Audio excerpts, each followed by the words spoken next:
Can you all see the screen? Yes.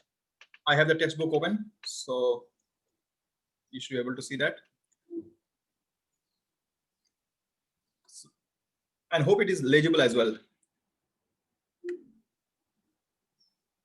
Yes, very clear. Excellent, thank you. So accounting for management. We have often heard that there are accounting and finance subject, there are financial statement, etc. But there are two types of accounts as well, financial and management accounting.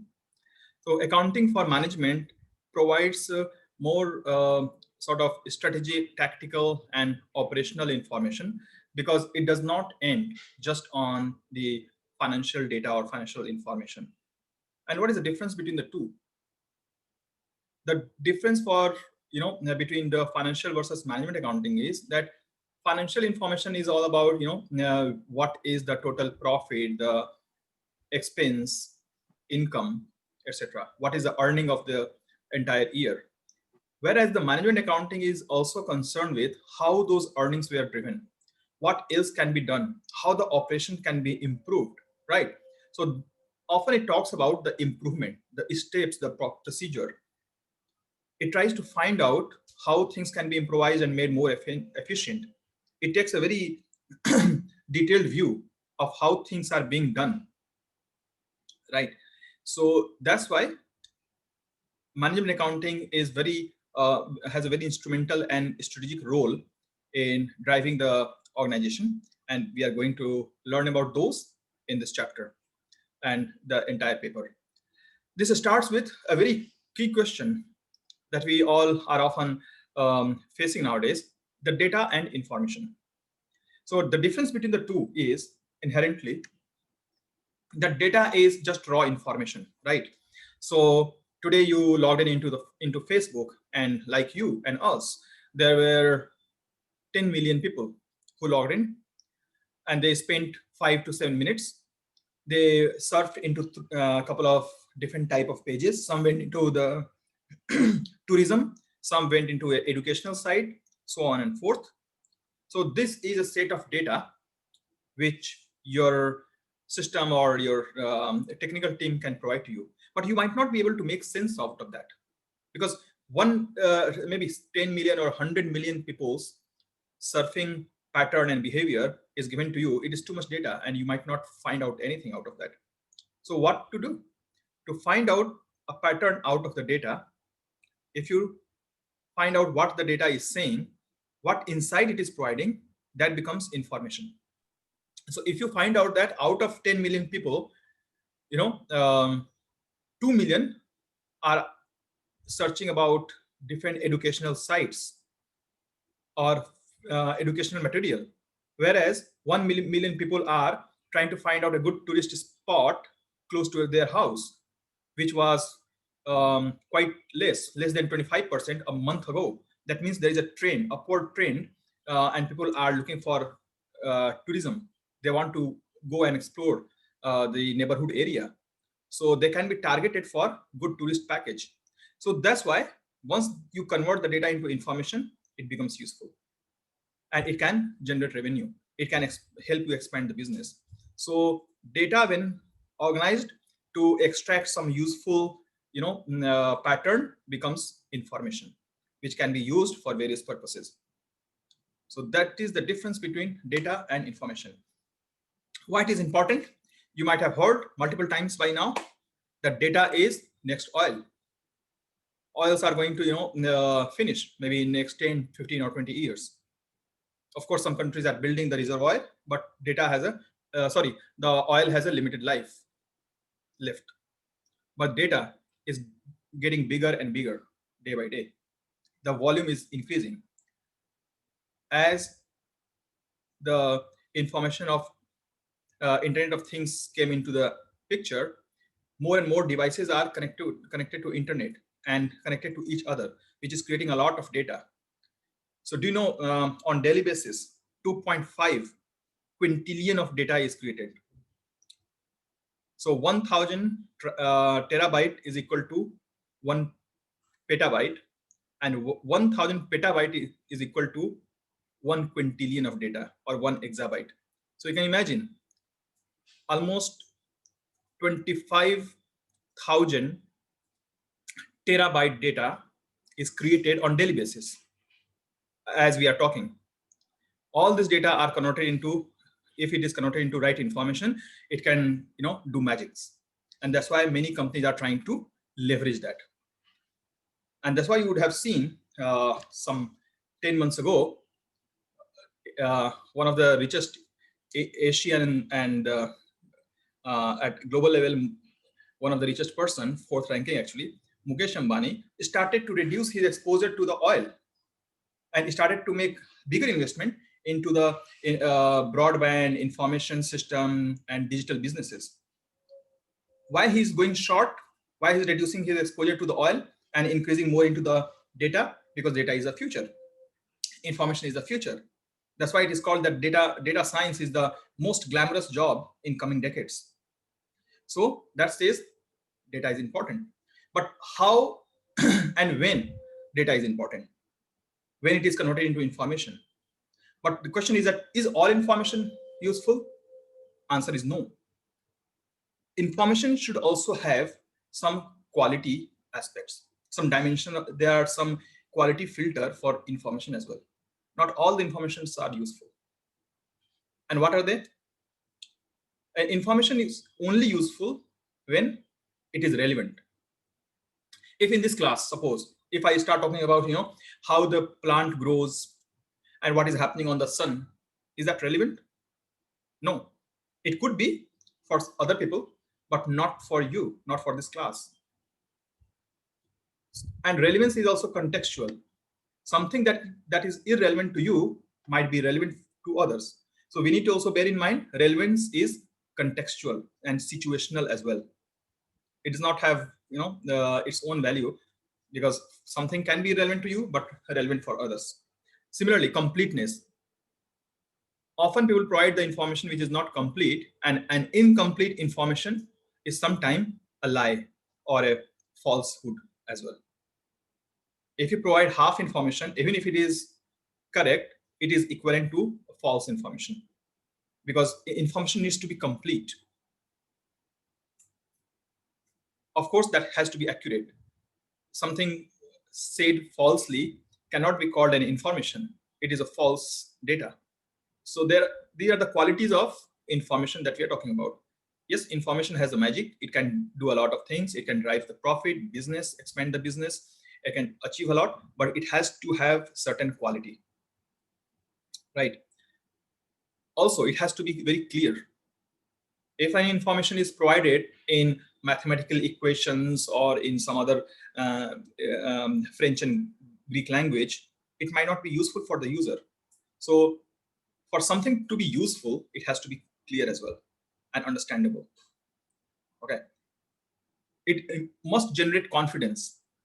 It should be communicated in a way people also think that, okay, this is reliable, and it should generate a confidence in the data.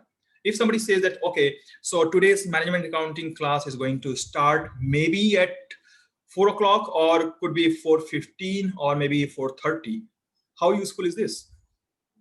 Because the person who is telling you is not confident about anything, about any single time. Right? Then comes the communication. So any organization, when they set up the business, they also keep an entire chain of communication. How the information will be provided, what time, who will communicate. So communication channel and communication tools are important, and also what the data communicates about. So it has to be relevant. So similar to relevance, communication is also important part of the information. If it is not communicated, it is not useful. You might have certain information about when it is going to rain, or what is going to happen in the business tomorrow, but if it's not communicated, then information is not useful. Volume. Why the volume is important? Is more better? Not really. In the world, when we are talking about everyone's attention span is very limited, right? we are talking about 25,000 terabytes of data being created every day. 350 million Facebook users active every day. With this much of information, if someone just provide me too much of data or volume, again, this is equivalent to no information. It cannot be extracted. No conclusion can be driven. So it has to be limited. It has to be concise. It has to be brief. That's why people call it, the presentation or any such thing should be KISS. Keep it simple and short. So volume is important. It has to be to the point, specific, and clear. Timing. If something is provided too late, it is not useful. So if somebody tells you, that your flight is late, basically on time, it makes sense. Or if something is preponed, it is told on time, it is useful. But so the timing is also important when information is delivered. Then channel of communication. So for example, a job vacancy, if it is displayed on the job portal with sufficient detail, targeted and routed to the right audience, that generates the benefit. But if a job vacancy is communicated on, say, Facebook or on a tourist website, it has no meaning because it will not have the right audience. So channel of communication is equally important. Let's take an example, to sum up this entire data quality requirements. Okay, we all are working and targeting to be part of financial services, banking industry, right? So financial statement is inherent part of any bank, financial institutions, or even manufacturing companies, but it is relevant for accountant. What does the financial statement achieve? It has certain quality which we all have discussed here. Okay, let me stop and show you a quick financial statement which will help you to connect the idea.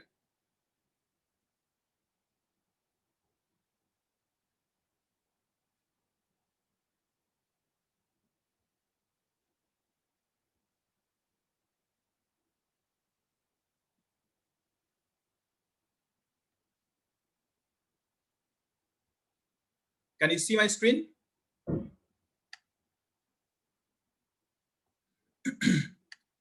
This is a typical financial statement signed and audited by KPMG. Okay, so it is providing you the time December 31st, 2018 and 27. So this is as of this date. So now it is talking about management's responsibility for financial reporting. So it's saying who is responsible for what, who is the preparer, who is responsible people. This is saying when it was signed off, February 2019. So it also says that timeliness is ensured. It is audited and completed on time. Report of independent registered public accounting firm. So this shows confidence that, okay, we who are the expert of this, we have audited the financial statement. So yeah, you're getting the confidence, right, from the financial statement as the information, right? Now you can rely on this. It's not just, that, okay, just like somebody from the street has said something, it provides that confidence. It also says that, okay, what the process has been adopted to do that. Now,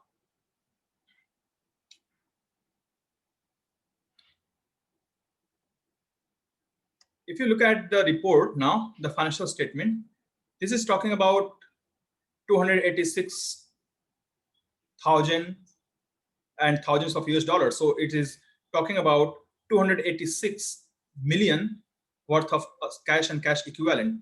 But do you see, it is not providing the like too much details here. It is just saying that, okay, cash were 286 million, right? That means If you want to know more information about this, you can refer on the footnotes of this financial statement, which is here in this section. But it is helping you to provide the right information just on the face of financial statement. So what does it say about our data quality? It's saying that concise and to the point information are providing. You are not bombarded with the entire invoices, thousands of pages of the data. You are provided with the key and factual information on the face of it. And it also provides the clarity. How? If you want to know more about all this data, here are some details of accounting policy, how the numbers are calculated, and what are the revenue recognition policy, how you are measuring the cash, how you are measuring the revenue, income, profit, everything. So these details, see, earning per share, finance income and expenses. So this is talking about how these numbers are calculated. So it provides the clarity, right? So any such information, going back to our lesson,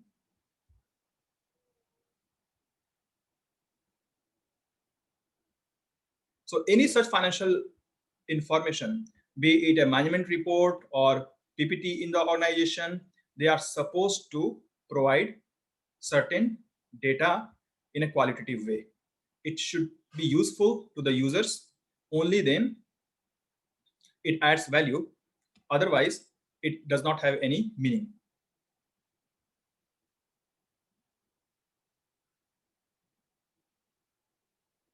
All right, so back to our lesson plan. So as you can see from the financial statement, channel of communication, it is targeted to all the investors, the financial statement. It will be published on the website of the company.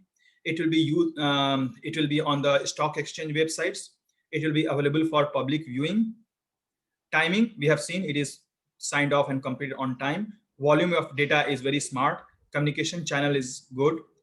Auditors provide the confidence in the statement by using their logo and experience and expertise. And ultimately, the cost should also be kept in mind. How much cost is incurred to provide this data? That's why you will see they choose the key information, material information, something useful. They don't go after every bit of data. Otherwise, the cost of preparing that financial statement will be too much and it will not add any value as well, right? So let's see this graph. This graph explains this concept very well. You know how one has to make a balance and the trade-off between the cost and the benefit of data. So this is x-axis, which provides for perfect information. So if you go further here on the x-axis, the information is perfect. But then the question is that useful?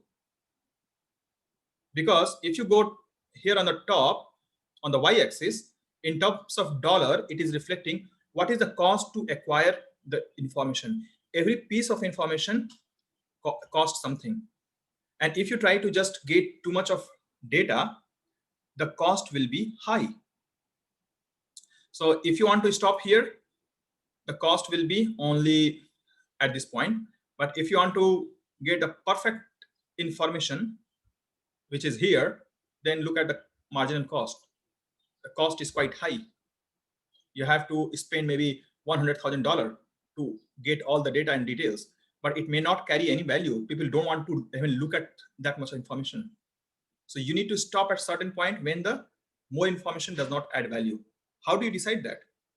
When the marginal benefit, so see this marginal benefit graph, this is saying that benefit is going down as you go towards more information.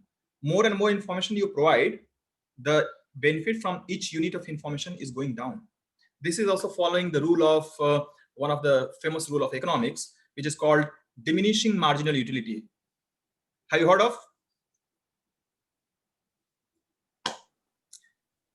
diminishing marginal utility? This is a rule of or theory of economics which is relevant in any aspect of life. If you are thirsty and you drink a glass of water, that is awesome, right? It is life-saving, really, when you are thirsty. But the second glass, does it give you same benefit? Quite a lot, but not same. Third glass of water, you probably don't need this. And fourth is complete waste. Same thing happens with money. Same thing happens with any such thing in life.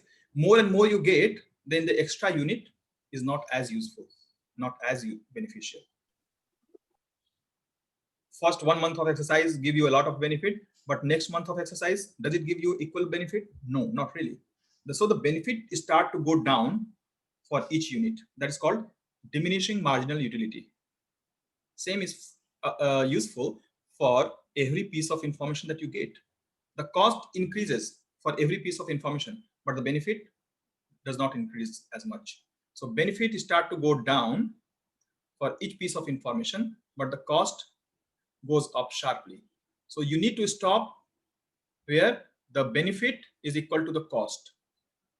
And that's called optimum level of information. So you need to provide only information as long as the benefit from the information is equal to the cost of acquiring that information. That's why you'll see management presentation, financial statement, all these details are quite limited. Otherwise, they can just get all the details from the company, right? So this is all about the information. So some of the questions that you can ask while fetching the data, fetching the information for your use, that what information is provided and who is going to use this? What is the benefit of this information? Then every piece of information that you acquire, is that going to help anyone? So this kind of question you need to ask whenever you are fetching the information, because information and data is going to be almost free in the world. There is too much of the data. In next 5 years, by 2025, we are going to have 5 times more data. Right now we have something called 75 zettabyte of data. Sorry, 45 zettabyte of data as of 2020. By 2025, we are going to have 175 zettabyte of data. Okay, zettabyte is again 1,000 times of exabyte. So really too much of data, but it's going to be 5 times more by 2025.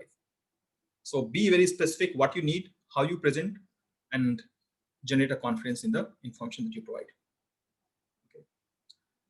So why information is important? Well, we know by now information drives all our activities, business, human activity, health, survival, education. Everything is based on education.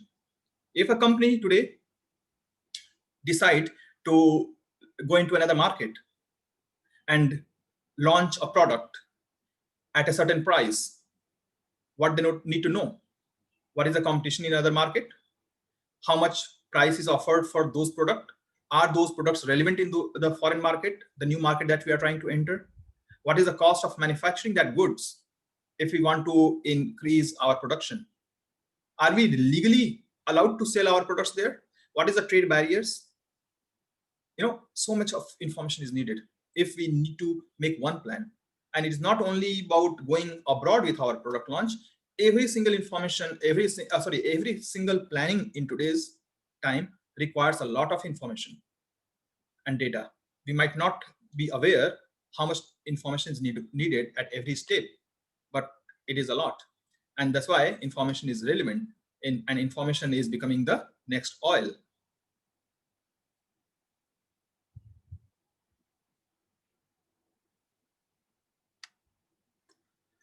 What type of information is needed?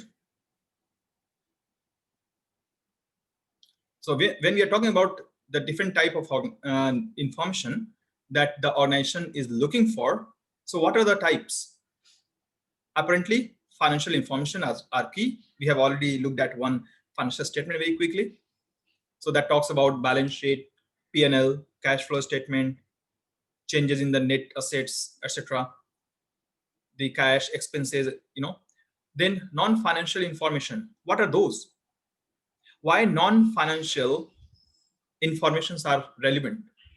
Even for, say, for example, shareholders, if I take that view, shareholders have invested money, they want a good dividend, and They want their price of share to inflate, go up. But why even they will be concerned with non-financial information? Because ultimately, your financial information, whether it is income, revenue, expense, cost, whatever you take, asset value, everything, that is kind of a symptom. That's the end impact. It is end product.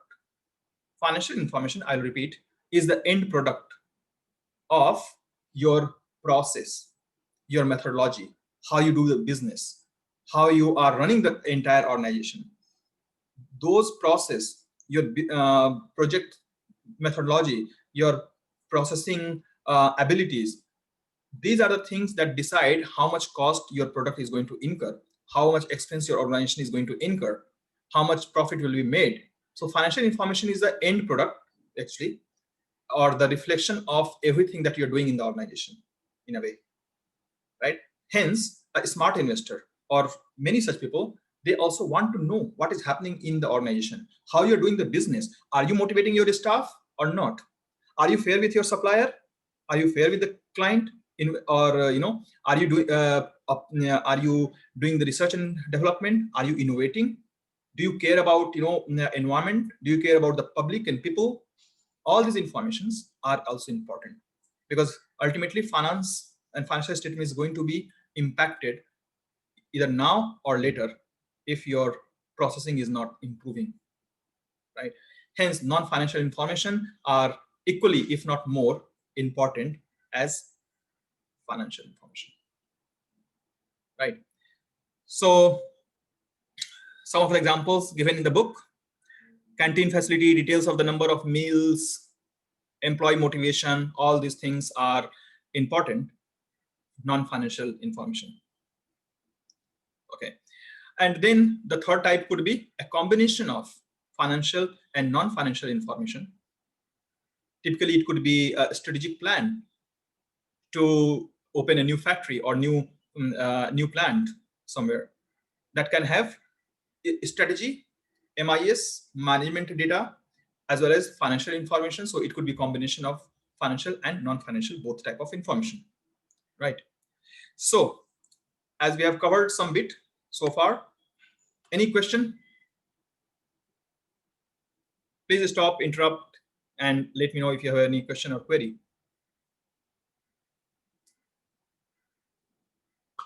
Okay, looks good.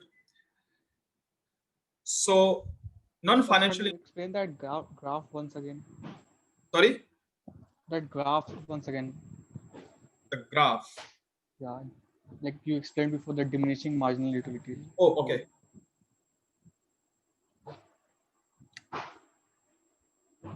Yeah, this one. Right.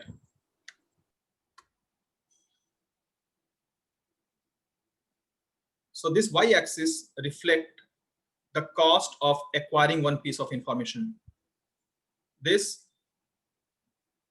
is x-axis, this perfect information. So you're acquiring more and more information, and this is the cost of acquiring those information. The graph is showing it. This is like a supply and demand curve, those who have seen economics. So basically what happens is, as you, if let me just kind of show this on pen and paper kind of model.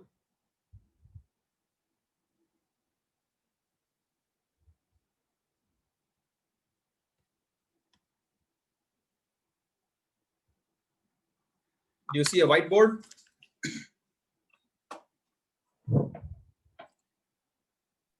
Yes, sir. Excellent.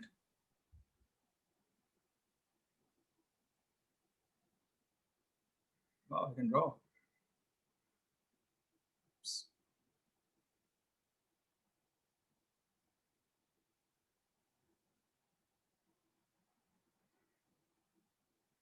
Right.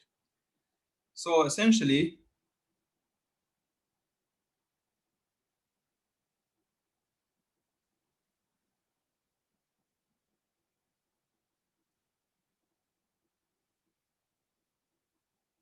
this is dollar. This is information.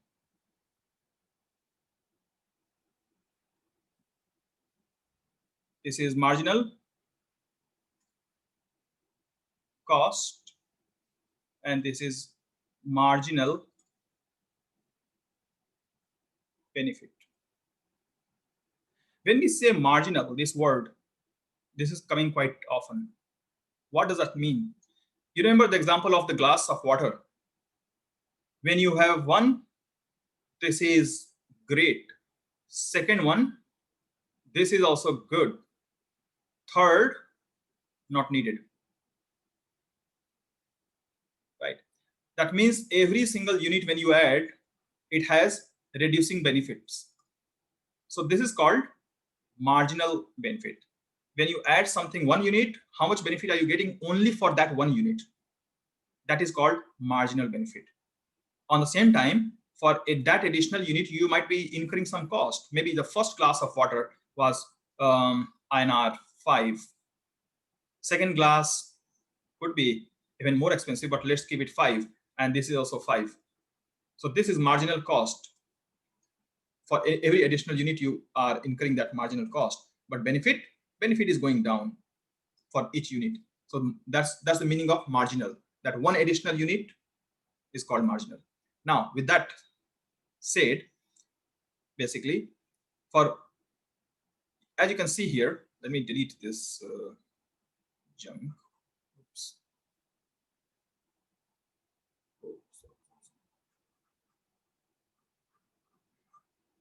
Okay. Here, dollar.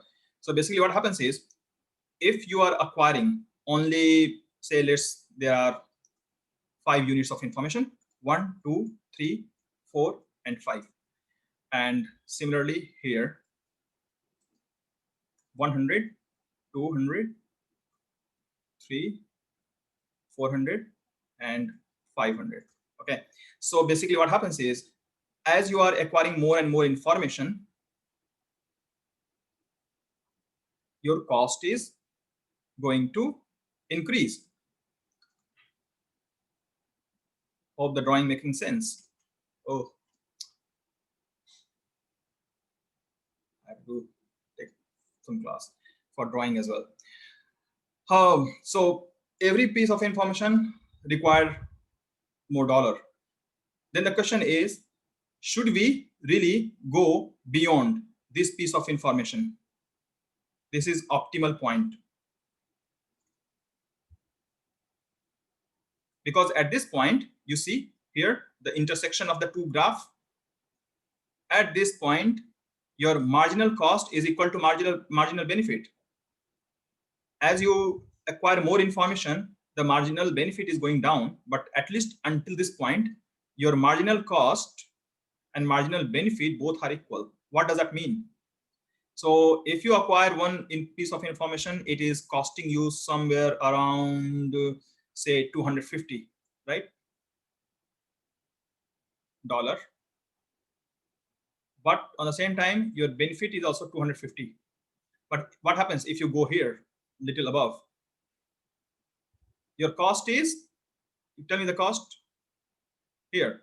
So the cost is $275, but your benefit, the benefit will be somewhere less actually, graphically, because it's going down. So the benefit could be 270 because the benefit will start to go down. If you come here,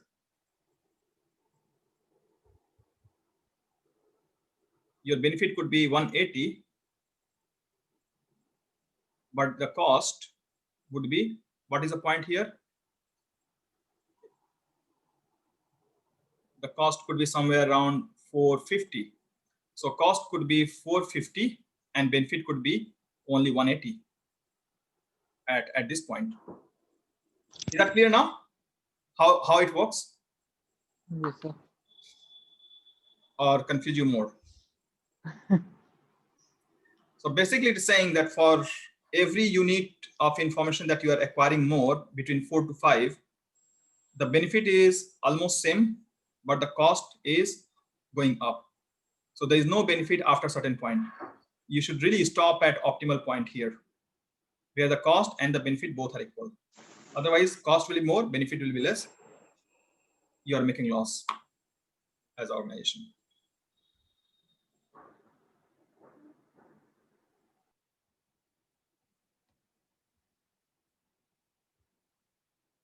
Okay. So back to here, non-financial information. So we have talked about non-financial information. By the way, anybody else has any question?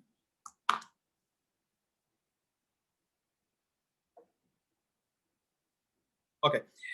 So non-financial information are really needed for the planning, governing, and running the organization.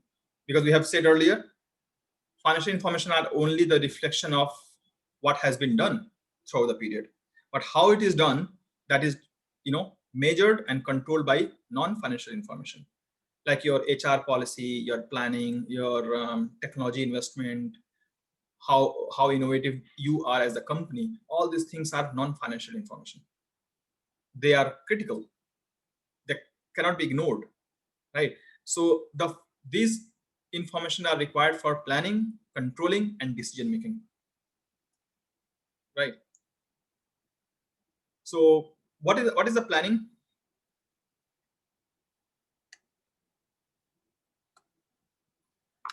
So there is a famous saying: if you fail to plan, you are planning to fail, right?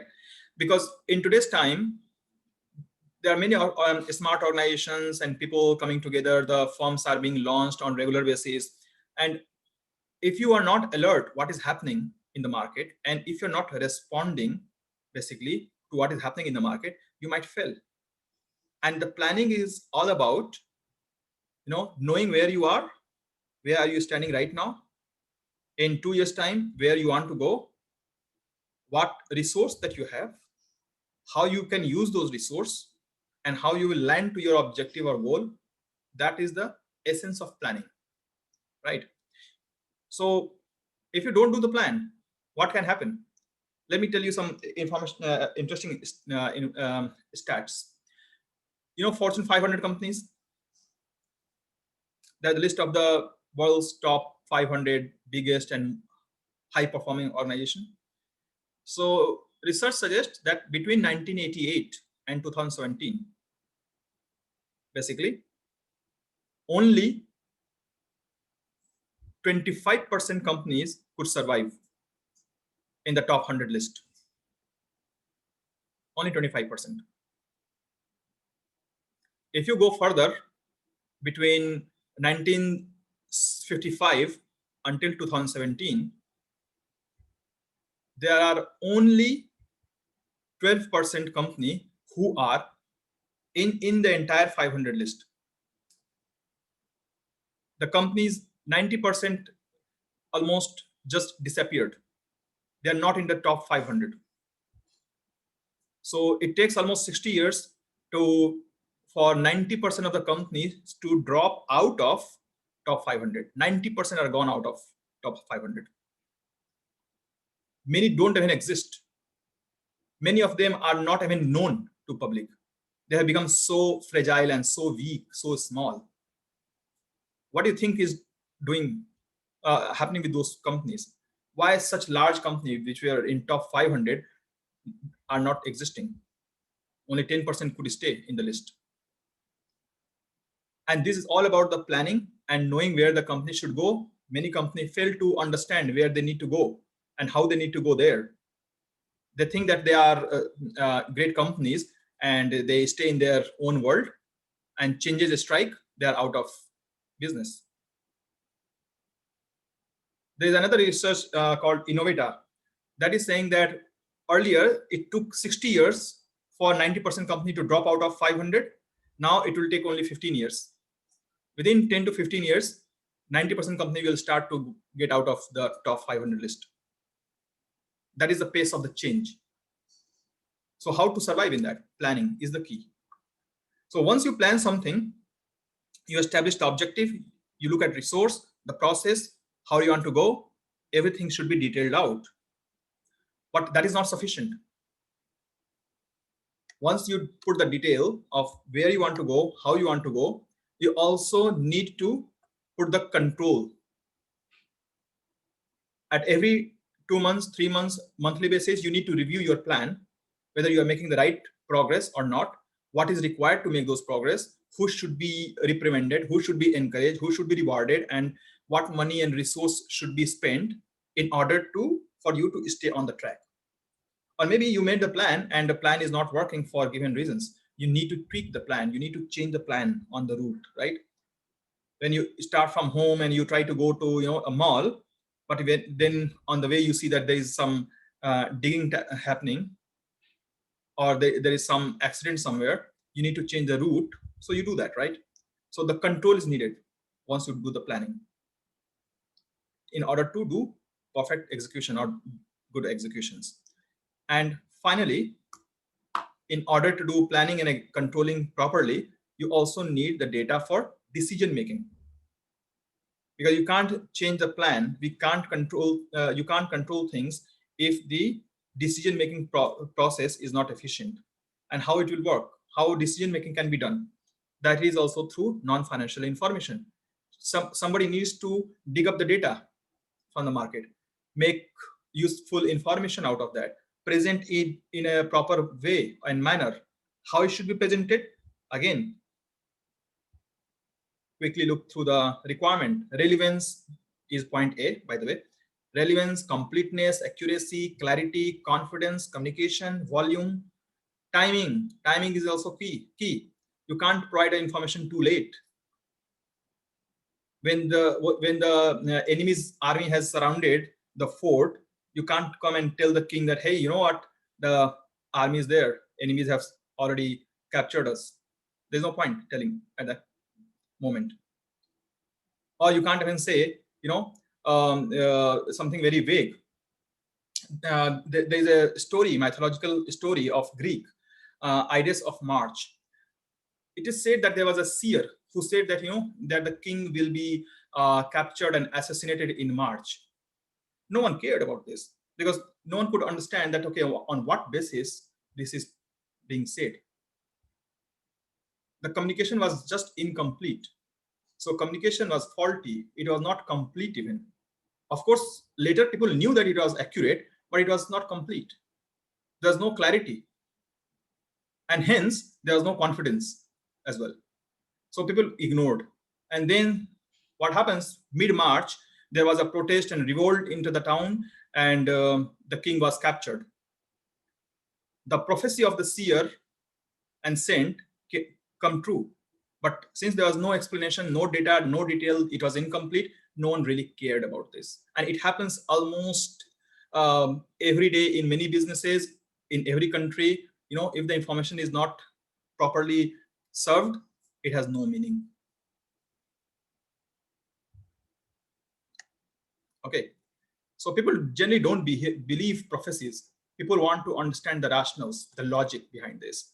You need to be able to back up your idea, the thought and the plan with data and information. That's called proper research, doing proper research behind your hypothesis, right? And only then it is believed. So back to our data requirement. So decision-making process requires a lot of digging up information, present it in a useful manner, and hence non-financial informations are extremely useful. Next, two main type of organization that is likely to that we are likely to come across are profit making and not for profit making, of course. So the first one try to maximize the profit. The not profit ones try to maximize the social good and services, social benefits. And be it any type of organization, almost profit or non-profit, both try to achieve one or two out of these 5 objectives. What are those 5 objectives? Not surprising, they want to increase the profit or revenue. Of course, if you increase revenue, quite likely you can also increase the profit. Or you want to minimize the cost so that with the given revenue, right, how it works? Revenue is your sales. Revenue minus cost is your profit. So you can play with the numbers. Either you increase the revenue or you decrease the cost, and then your profit will increase. So many organizations focus on these things: revenue, cost, or profit. Some, quite smart one, also try to increase the market share. Look at in our country what is happening in the internet market, the broadband market, or try to look at the strategy of Facebook. Many are trying to increase their market share or become dominant player. Many try to even become monopolist, that they should be the king of the market and they should acquire the entire market share, right? And then some would be even looking at the long-term relationship with the shareholders. They try to maximize the shareholders' value, shareholders' benefit, right? Or maybe the word shareholder could not be so accurate in this context. It should say maximize stakeholder value. Because for not-for-profit organization, the objective of the not-for-profit is not to increase the shareholder value, but to stakeholder value. We know the difference, right? Shareholders are those who have invested money and bought the share of your company. But the stakeholders are those who are not only the investor, but many other related party, like your employees. Employees are not shareholders. They don't own the share majority of the time, but they are the stakeholder. They have stake. They have interest in your organization. So they are called stakeholders. So employee, general people, the public, the society, people in neighborhood, government, regulators, they are not shareholder, but stakeholders. So companies' objectives are often to maximize the stakeholders' benefit or the value. So these are the 4-5 various objectives which is followed by the profit-making company versus non-profit. Of course, profit-making will not try to maximize the profit or revenue, or they will not try to increase just the market share. Their focus will be on maybe serving the society, increase the stakeholders' benefit, or they will also try to minimize the cost so that they can operate more efficiently and effectively. Right? If somebody is trying to run the hospital on a charity basis, non-government basis organization, they will try to keep the cost low so that they can serve more and more people. Okay. Next, strategy and organizational structure. So there are two schools of thought which say that, okay, if you have a strategy, then accordingly you can make the structure. Structure means organizational reporting line, who reports to whom, how many countries you open the office, all those things. Right? Some say that, okay, once you make the strategy, then there is a structure, or some say that once you have the structure, then accordingly you can make the strategy. Right? So this paper does not go into the details of which one is right or which one is wrong. Both are correct in their own way, based on how it is the organization is set up. But there are two schools of thought that you should be aware. One is where structure is made on the basis of a strategy. Another way, when strategy is made following the structure. And what does that mean? If your strategy is to enter into every market in the world, right? Just like GE has, General Electric. They want to be top 3 or top 2 players in every market. Otherwise, they will exit. So what they will do? They will go into every single market. They will pump money. They will focus. And if they will not make big dominant position in that market, they will exit. So their structure actually follows their strategy. Okay. And in some cases, strategy is built once the structure is already in place. Both are in their own capacity, right? But we just need to know that these two exist. Long-term strategic planning. So the planning can be made long-term as well as short-term, basically. Long-term means like, okay, take the example of GE.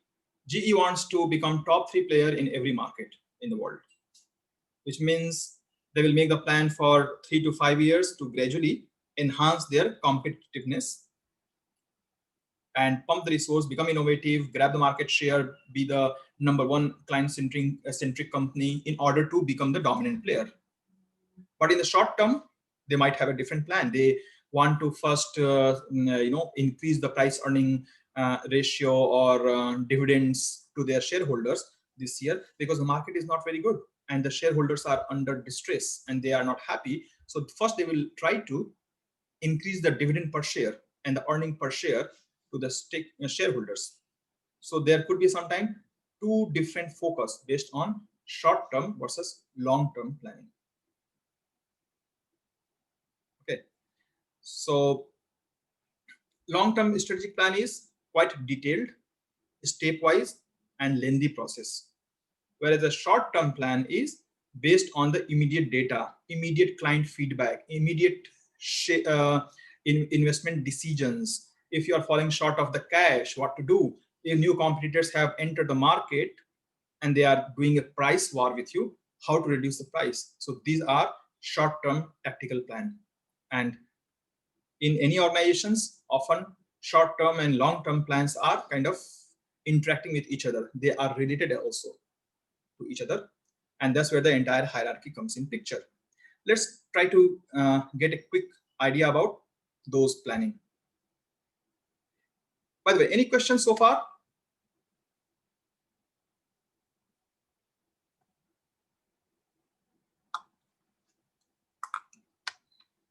All right, let's start with and see how to.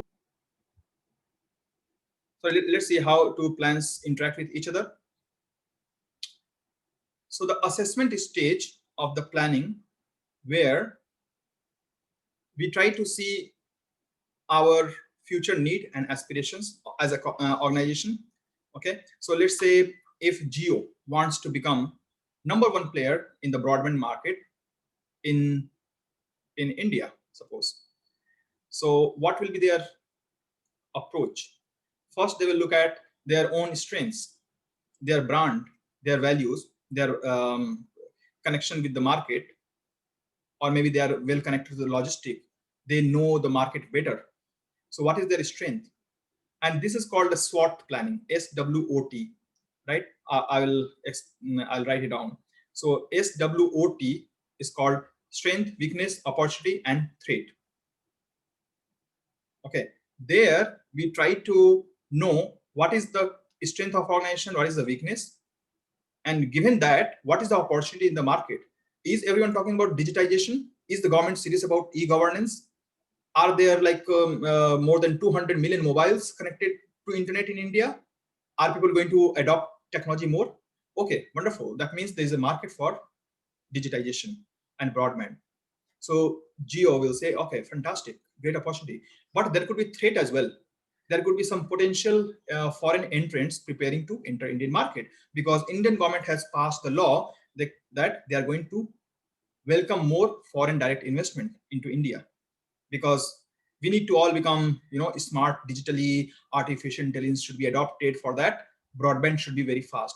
By the way, just to tell you technically, if you want to be very good in AI in the market, you need to have 5G and above technology almost at every doorstep, because your internet should be super fast for artificial intelligence to function properly in every household, all the app and all the technology properly.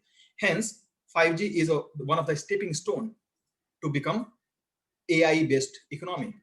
So 5G will, then Jio will try to analyze all those things. Then they will say what is the threat in the market, what is their opportunity. So they will try to attack the threat itself. So these are the way we assess the organization's potential, the future, market, etc. Once we have done the assessment stage, we go on to the objective stage. What is the objective of the corporate? Yes, we want to expand, we want to become the largest, and we don't want to borrow too much loan. All right, fantastic. So what is the way? Well, we can use our own cash from other Reliance business, or we can ask private equity firms, right? So here, the evaluation stage, we are trying to consider different ways to achieve the objective. We need investment, but we don't want to borrow from the market or as a loan, because it will increase the cost. So, okay, let's welcome the private equities. So Jio got tons of money from private equity investors, including Facebook, etc. Right? That's great. We have evaluated different objectives, different alternatives to achieve our goal to become the biggest player in India. Fantastic. Now, the corporate plan. What should be the plan? We got the money, we see the market and potential, we have our logistics, and we have our brand, we know people, and we know Indian market for generations now. So what should be our plan? All right. So let's talk to the general managers of each unit. They will tell us what to do on the ground level. So the production planning needs to be done. Resource, how to hire the right engineers and the technologists, where to put all the towers, how the project should be planned, what kind of research and development will be required. So all the different general managers and the VPs and the managers from the different units will be called in the meeting. Okay, and all the detailed plan will be discussed. Different presentation will be prepared. Then it will be reviewed by the seniors and okayed. Budget will be sanctioned, and they will be given a target that, okay, next 6 months you complete all this, right? And then organization will start to achieve its objective. Of course, they'll be given 6 months time, but every 2 weeks they need to report what is the progress, how things are going. Okay. So this is the overall way the organizations do the planning. Now you see here, long-term strategic planning is starting at assessment stage, when Mr. Mukesh Ambani and his corporate or board will be just thinking at that point of time where we should go in 3 to 5 years. That's the assessment stage. What are we good at? What we can do? What is our strength and weakness? So that is assessment stage, which start at top, the planning process. It ends at agreeing a corporate plan. So that is called long-term planning, when you are doing the plan for at the corporate level, strategic level, for 3 to 5 years. But how to achieve those objectives that you want to do in 3 to 5 years? For that, you need to have bi-weekly or weekly plans in details, complete process map, infrastructure, logistic details. All those things are needed on immediate basis. Week by week, plannings are done and milestones are marked for different time, right? Those milestones are then referenced. The GM will review, then VPs will review, then board will review, right? Those are short-term plan, because that needs to be achieved in order for Jio to have the tower in every village. So short-term plan are also decided with help of the ground level resource and technical people. And that short-term plan is now fitting into the long-term plan of becoming the biggest player in Indian market. So this is how both interact together. Okay. So let me show another graph how this also works together.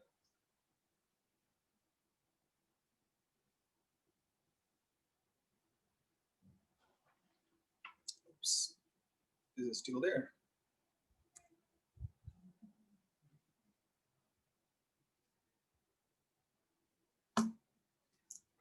There's something called, Anthony's triangle. Anthony's triangle. This explains the hierarchy of organization. All right.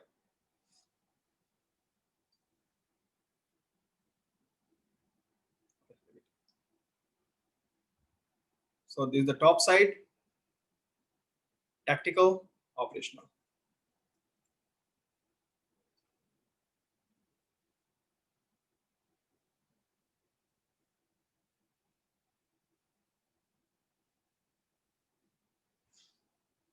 Okay. So any organization has 3 layers: strategic, tactical, operational. As you can see the shape of and the area of the triangle, this is a smaller team but very powerful and on the top. This is bigger than the strategic but smaller than the operational. This tactical is still bigger than strategic. They try to implement whatever is decided at the strategic level, and they will try to implement with help of operational staff. Operational staff are the biggest headcount in any organization, and they are doing day-to-day operational job. Okay, day to day. jobs. Tactical are kind of the link between the two. They implement the objective set and the goal set by this strategic team with help of operational team, and they are mid-management also. Now I am talking about this triangle. It is just to show that when we talked about the long-term and short-term plan here, short-term and long-term here. This is how it is interacting. So long-term fit start with here and ends with the tactical. The short-term is taken care of by operational team with help of tactical. So basically long-term is managed by strategic and tactical people. They prepare this plan and take care of that. And then short-term is linked with the operational team in the Anthony's triangle. So there are 3 layers, and first 2 layers are associated with the long-term planning, and the short-term planning is really completed by operational team with under the guidance of tactical team, which is mid-management. So this is just another way to connect how the hierarchy is associated with the long-term and short-term planning. Okay.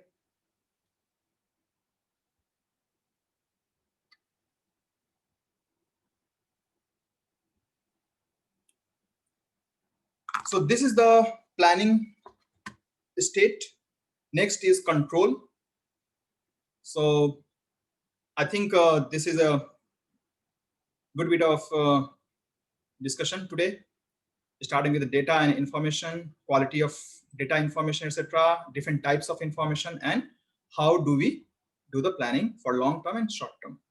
So in the next session on Monday, we are going to talk about control, decision making process. You can see a super attractive chart here, and there is Anthony model anyway coming up, so it's good to connect at this stage here as well. So we'll talk about control and other steps, other part of the management process in the next session on Monday, same time. If you have any question, we can still talk. Anyone?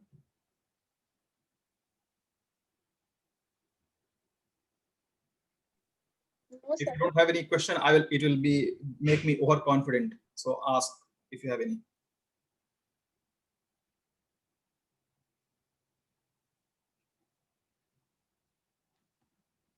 Okay, so I'm just stopping the share. So Ankur, Abhishek, Shalini, Nayana, Vishal, all good? All right, everyone looks happy. Yes, sir. Fantastic. All right, great. Thank you Wait for joining. a Yeah. minute. You explained, like you said something about strategy. Strategy is based on following the structure, and structure is built on strategy. I didn't explain that. Yeah. So structure follows strategy, and strategy follows Yeah. structure. What is your question? I didn't understand this point. How is it interrelated, strategy and structure? Is okay. So the syllabus actually just mentioned that there are 2 school of thought and how it is related. Basically, it doesn't say which one is right or wrong because both are right in own way. How it works is like this. Let's start with the structure following strategy. Okay. So if you have a strategy, I talked about GE, right? GE wants to become wants to go in every market and become top 3 player. Otherwise, it will just exit. So what GE will do? GE has to open the office and the team in every market. Specifically, they cannot be, like Facebook. Facebook, if you look at their core team and the key teams are all R&D, etc., sitting in US. But they have just a server and all the data system which is used to spread the business everywhere, right? Virtually, Facebook does not have a equally dedicated team in every country because they can do everything centrally. They don't have in the server and all the data center in India. Okay, so they don't have to be geographically present everywhere. So their strategy is different. Their strategy do not require the office to be in every country. That means their structure is based on the strategy. They are not needed to be everywhere because of the strategy they are following. Now, let's take some other companies. When the structure is made, so in case of Facebook, structure is following the strategy, but it could be other way around as well. The strategy follows the structure as well. So, for example, if you look at Geo is basically based in India and have the all the structure and everything placed here only. It is not that Geo cannot serve in Africa, right? It can go there as well. There is a market, but it's not going there because their structure is basically very dominant. They have been so much ingrained into Indian economy that starting any other location and focusing there will be a little challenging, right? Because of Facebook has invested, they don't have shortage of cash, but their strategy is the structure is such that if they will try to go to another market, they have to kind of focus entire setup there. Their structure does not allow to enter into every market. That's the way they have been as a corporate. Otherwise, they could go there. Now, their strategy is following their structure. Even if they want to enter into every market, it will be difficult. Why? Because of their corporate structure. It is kind of very much reporting line based and logistic based, and also that there is one or two key people who are running the entire organization. They don't have the history of 200 years, so that they have 500 different managing directors who are all good in everything, and they can send 5 MDs to another location to manage the business. No, their structure is not like that. Hence, their strategy has to be to focus on Indian market and win the Indian market only. So that is the meaning of structure following strategy and strategy following structure. Because both impact each other, but also depends on company to company what model is being followed. Dell is another example where they manage everything virtually, because their strategy is such that they don't have to be in every country, but they can do the business everywhere. They have made that strategy from the very start. Now their structure is that they have money, they can open the business in every country, but they don't need to. So their structure of making the office follows their strategy. Does that make sense? Yes, sir. All right, good. So you can still think through this, and if you have any question, you all can ask on Monday on the next session, right? So you can continue to Google, read through stuff, and if, in case you have any doubt, you can ask in the following sessions, or whenever we have question answer sessions, we have doubt clearance session and the revision mock, etc. So we can revisit all these concepts and discuss about that. Okay, it's not a one-off situation that in case you miss, you can still catch up on all the theories. Thank you so much. Okay, fantastic. Thank you so much, everyone, and nice weekend. See you on Monday.